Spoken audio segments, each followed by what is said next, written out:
Новија простори повеќе не е тема на дискусија каде си, како си, со кој си, туку каде и дали смееме да пушиме цигари. Новиот предлог закон за пушење цигари веќе во вторник ќе се најде на седница во влада.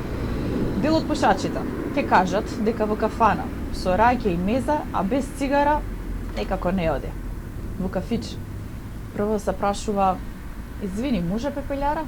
А потоа се порачува. На забава, некој некому ќе се понуди да му ја запали цигарата. И конечно непушачите добиваат глас. Односно, едва чекаат да стапи на сила токму оваа забрана. Се чини дека пушењето цигари не е веќе само навика, туку социјална институција. Граѓаните денеска се сведоци дека во дел од институциите, канцелариите или пак можеби шалтерите се чувствува чад од цигари и мирис на таза кафе. И денеска, после толку време, се поставува хамлетовската дилема. Дали да се запали цигара или не? Прашање е сега. Зашто да не си запалам? Еве една цигара, сум шетал да се одморам. А јас што дишам бе? Па ќе се завртам настрана. Се завртам. Седни онде, ова до ова страна пуши, ова до ова страна пуши и јас и шопа. А ја 26 години не пушам. Пушам, ама спотица сум. Ово е промашен закон за пушењето. На пример, како не пушач, што мислите? Ја мислам треба се забрани пушење. Може ли цигарите да го разделат пријателството? Па може, знаеш или не? Едва и го прифаќам законот за забрана на пушењето. Па треба да се знае каде се пуши на отворен простор. Например, каде што се игралишта за деца, сигурно таму не треба да се пуши. А друго е за болешна школство установи, кај што е званично, не, таму окей.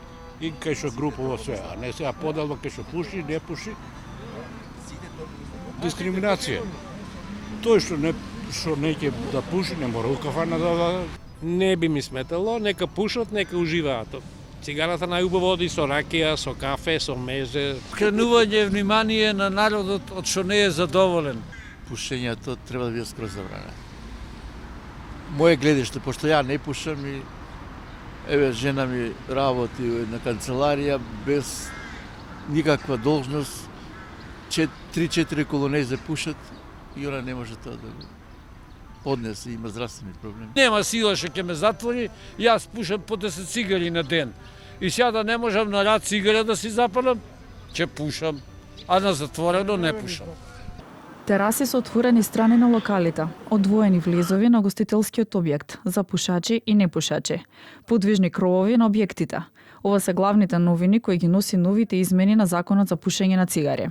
Од здравствените власти во моментов нема достапна статистика колку од лицата со тешки заболувања. Главната причина за истите е пушењето цигари.